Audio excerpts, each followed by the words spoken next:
모비커 여러분, 안녕하세요. 모빅을 배워가는 모빅베어입니다. 이모의 기적이 발표된 지 벌써 한 달 반이 지났는데요. 그 사이 몇 가지 업데이트된 사항이 있어서 업데이트 영상을 만들었습니다. 혹시 아직 구독과 좋아요를 하지 않으셨다면 구독과 좋아요 부탁드립니다. 요즘 핫한 비트모빅의 이모의 기적 프로젝트를 살펴보도록 하겠습니다. 우선 비트모빅에 대해 간단히 알아볼까요? 모빅은 2019년 1월 3일 비트코인의 10년 장부를 그대로 복사해서 시작된 새로운 하드포크 코인입니다. 모빅의 큰 특징 중 하나는 무상 배포 방식이에요. 비트모빅은 커피를 사거나 책을 사거나 혹은 산을 오르는 사람들에게 직접 종이 지갑으로 나눠줬죠. 이렇게 배포한 이유가 있어요. 바로 비트코인의 화폐 현상을 재현하기 위해서였죠. 이게 왜 중요하냐면요. 비트코인이 왜 1달러의 가치를 가지게 되었는지를 현상적으로 재현해서 확인하기 위한 실험이었기 때문이에요. 즉, 모빅은 이런 가설을 세우고 진행된 하나의 사회 실험이었습니다. 바로 화폐란 어떻게 사용되는가보다 어떻게 얻는지가 더 중요하고, 사람들이 정신적, 시간적, 물적 비용을 투입해 얻은 것은 영원으로 추락하지 않는다는 가설이죠. 그리고 실제로 모빅은 대량 배포 이후에도 2년 넘게 꾸준히 가치를 유지해왔습니다. 즉, 이 가설이 입증되었다고 볼 수 있는 거죠. 모빅이 비트코인에서 나왔지만 비트코인과 큰 차이점이 있습니다. 바로 초기 참여 고래인데요. 비트코인은 초기 고래들이 마약할 자유를 외쳤던 사이버펑크였던 반면에 비트모빅의 초기 고래들은 비트코인을 인문학적인 현상으로 해석하고 배우려 했던 사람들입니다. 이러한 차이를 알 수 없는 사례가 바로 모빅의 락컵 물량입니다. 초기 배포된 약 400만 개의 물량 중에서 200만 모가 자발적 락컵으로 보관 중이며 추가로 고액권 형태로 80만 모가 락컵에 참여 중입니다. 바로 이러한 모빅의 특성으로 인해 모빅이 실행 가능한 프로젝트가 있습니다. 바로 고래 사냥 프로젝트입니다. 예전 비트코인 블록의 스냅샷을 기준으로 그 시점에 비트코인을 가지고 있던 사람이라면 모빅을 청구할 수 있는 자격이 주어질 예정이에요. 쉽게 말해 잠들어 있던 비트코인 고래들의 지갑을 다시 불러내는 프로젝트죠. 이건 비트코인의 리스크인 언노운 코인을 일부 해결할 수 있는 아주 특별한 시도입니다. 기업들에게도 모빅은 중요한 기회가 될 수 있습니다. 이미 풍부한 커뮤니티가 구성된 상태의 코인을 활용하면 다양한 블록체인 프로젝트의 성공 가능성이 높으니까요. 결국 모빅은 비트코인의 화폐 현상을 다시 실험한 프로젝트입니다. 아무것도 보장하지 않았던 비트코인이 1달러를 넘겼던 그 순간처럼 모빅도 신뢰와 시간 그리고 커미트먼트로 가치를 만들어가는 중이죠. 그럼 본격적으로 이모의 기적을 알아볼까요? 이모의 기적은 단순한 가격 이벤트가 아닙니다. 비트모빅 생태계에 새로운 10만 명의 참여자를 유입시키는 게 진짜 목표예요. 특히 엘뱅크 거래소에서 모빅 거래의 활성화를 통해 더 큰 글로벌 거래소로 나아가기 위한 전략적 캠페인이기도 합니다. 참여는 12월 1일부터 시작됩니다. 조건은 단 하나, 엘뱅크에서 새로 구입한 이모로만 참여할 수 있어요. 기존에 가지고 있던 모빅은 사용 불가, 중간에 이동하거나 출금하면 바로 탈락입니다. 참여 인원은 10만 명 한정, 한국인 성인만 가능하고 본인 인증이 필수예요. 보상은 서초 본사에서 직접 수령, 계정 양도는 불가능하고 계좌 개설에 6만 원의 실비가 들어갑니다. 계좌 수령은 종이 지갑 수령 또는 개인 공개키 제출 두 가지 방식으로 진행됩니다. 그럼 구체적으로 엘뱅크에서 구매를 어떻게 하면 되는 걸까요? 우선 대전제는 12월 1일부터 엘뱅크에서 이모를 구입해야 하는 것입니다. 이 말은 엘뱅크 상에서 트랜잭션, 즉 거래 기록이 남아야 함을 의미합니다. 여러 가지 사례로 살펴볼까요? 우선 이 프로젝트는 모든 시간 기준이 한국 시간입니다. 12월 1일에 엘뱅크에서 테더로 이모를 구매했다면 엘뱅크 상에 구매한 기록이 남으니 조건에 해당되는 거죠. 그렇다면 만약 엘뱅크에서 이모를 판매한 후 다시 이모를 구매하면 어떨까요? 이 경우에도 엘뱅크에서 트랜잭션을 일으켰으니 조건에 해당됩니다. 그런데 만약 개인 지갑에서 바로 엘뱅크 지갑으로 모빅을 보낸 경우는 어떨까요? 이 경우는 엘뱅크에서 거래한 기록이 없으니 해당이 안 되겠죠. 이 경우에는 12월 1일에 엘뱅크에서 모빅을 팔고 다시 사는 것이 필요합니다. 이제 가장 중요한 보상 구조를 볼게요. 총 5단계로 진행되며 단계가 올라갈수록 가격 조건과 유지 기간이 높아져요. 1단계에서 1모 기준으로 $1,000를 넘어가면 4모로 되고요. 다음 단계별로 1개월 동안 $1,400 이상이면 8모, 2개월 동안 $2,100 이상이면 16모, 3개월 동안 $2,800 이상이면 32모, 4개월 동안 $3,500 이상이면 64모가 되는 구조입니다. 즉, 2모를 스테이킹 해놓고 최종까지 버티면 62모를 보상받아서 총 64모가 되는 것이죠.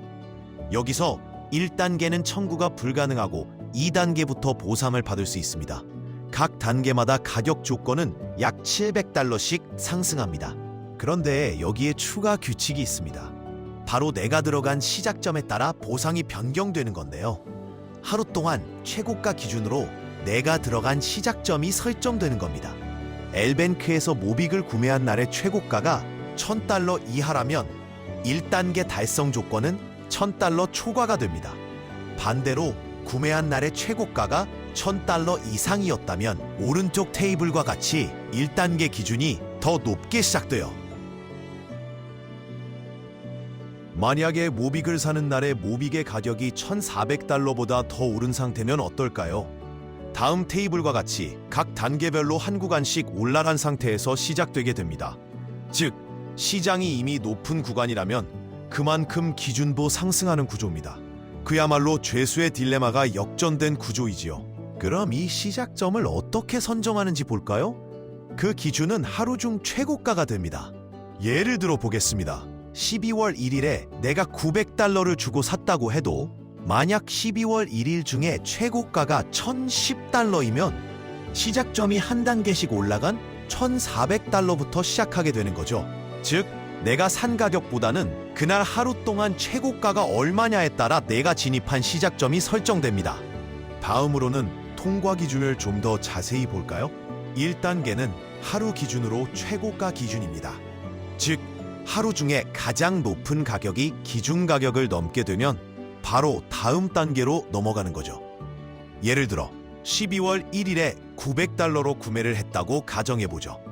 그리고 12월 1일 한국 시간 기준으로 하루 동안 최고가가 $950였다면 우선 시작점이 $1,000 이하로 인정받아서 이 테이블과 같은 보상 구조로 인정받게 됩니다. 그리고 12월 2일에 만약 최고가가 $1,100였다면 12월 2일에 1단계는 통과하게 되는 거죠. 2단계부터는 유지 기간이 필요합니다. 예를 들어 2단계에서는 1개월 즉 31일을 유지해야 하는데요. 이때 하루 최저가 기준으로 16일 이상을 $1,400 이상 가격이 유지돼야 합니다. 하루 기준이므로 연속일 필요는 없고 최저가가 $1,400 이상인 날의 총합이 16일 이상이면 통과인 거죠. 마치 동전 던지기를 해서 앞면이 뒷면보다 많이 나오면 앞면으로 취급해주는 것과 같은 기준입니다. 예를 들어서 12월 10일에 최저가가 $1,400 이상이 됐어요. 그러면 10일 기준으로 31일 이내에 최저가가 $1,400 이상인 날이 16일이 되면 이 단계는 통과하게 되는 겁니다. 그리고 단계가 올라갈수록 이 기간과 가격 조건이 상승하게 됩니다. 이 구조를 보다 보면 중간에 보상을 청구한 경우는 어떻게 되는지 궁금하게 되는데요. 중간에 청구할 경우 그 순간부터 다음 단계로는 넘어가지 못하게 됩니다. 그러면 그만큼 공공재가 남게 되는데요. 바로 이 남는 공공재는 그 남는 자리에 새로 들어온 사람을 위한 다음 차수의 에어드랍 물량이 됩니다. 그런데 이때 받는 보상 비율은 점점 낮아지게 됩니다. 예를 들어 1차엔 2배 보상, 2차엔 1.75배, 3차엔 1.5배 정도로 조정돼요. 물론 이 비율은 남은 공공재를 기준으로 재계산될 예정이라고 합니다. 단계에서 탈락된 자리의 에어드랍 물량은 다음 차수에 반영되기 때문에 공정하면서도 점진적인 구조로 설계돼 있습니다. 이 도표는 예시로 그려본 그림인데요.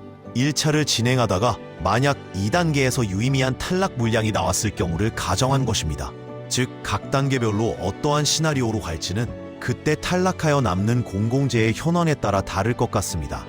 물론 이자율도 마찬가지고요. 한 가지 확실한 건 이자율은 점점 낮아질 수밖에 없는 구조라는 것이죠. 마지막으로 공공재 사용 계획입니다. 총 물량 수치는 프로젝트가 진행되면서 조금씩 변동이 될 수 있으니 대략적인 수치를 말씀드리겠습니다.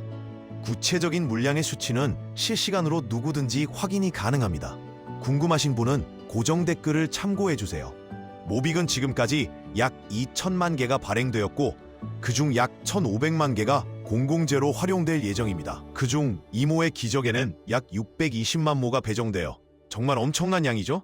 이외에도 호주 락컵과 콘솔 보상으로 700만 모, 고래사냥 프로젝트에 100만 모, 기업형 블록체인에 100만 모, 이렇게 투명하게 사용 계획이 정해져 있습니다.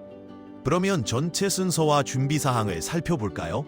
우선 이모의 기적 신청 사이트에서 계좌 신청을 하고 에뱅크에서 이모를 구매한 후에 신청된 계좌로 이모를 전송합니다. 그리고 이후에 참가 자격 검증이 되면 신청한 계좌로 500빅이 전송됩니다. 진행 사항에 대한 상세한 방법을 설명한 영상도 업로드해 놓았으니 고정 댓글을 확인 부탁드립니다. 그리고 주요 공지들은 오태민의 비트모빅이라는 유튜브 채널 게시물로 공지가 되니 구독하신 후에 주요 업데이트 사항들을 확인하시면 좋을 것 같습니다. 정리하자면 이모의 기적은 단순한 가격 이벤트가 아니라 비트모빅 생태계를 10만 명으로 확장시키는 대규모 참여 캠페인입니다. 새로운 참여자, 공정한 구조, 그리고 명확한 규칙 모두가 함께 만들어가는 진짜 기적이 될 것 같습니다. 그리고 제가 생각하는 이 이모의 기적의 진짜 의미는요, 100만 원이 3억이 되는 기적이기도 하지만 모빅이라는 새로운 생태계로의 초대장이기도 합니다. 모빅의 창시자이신 젠슨 옥께서 비트코인을 처음 발견하셨을 때 비트코인 가격이 약 50만 원이었는데요. 마침 지금 모빅이 이 가격대인 게 뭔가 의미심장한 것 같습니다. 이 영상을 보시는 분이라면 꼭 이모의 기적에 함께 하시면서 모빅에 대해 같이 공부해가면 좋을 것 같습니다. 감사합니다. 모빅베어였습니다.